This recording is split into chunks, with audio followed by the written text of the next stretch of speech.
সকাল সকাল ঘুম থেকে উঠে ব্রেকফাস্ট করে ঠাকুরের গান শুনতে বসে পড়েছি।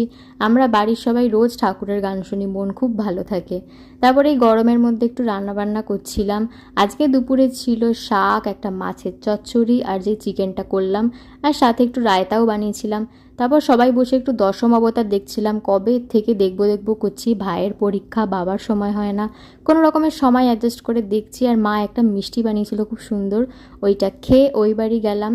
আমি, জিন্না, বদ্দি ভাই, সঞ্জু, পিনা সবাই একটা সিনেমা দেখছিলাম। আমাদের সাথে সোনাইও যোগদান করেছিল।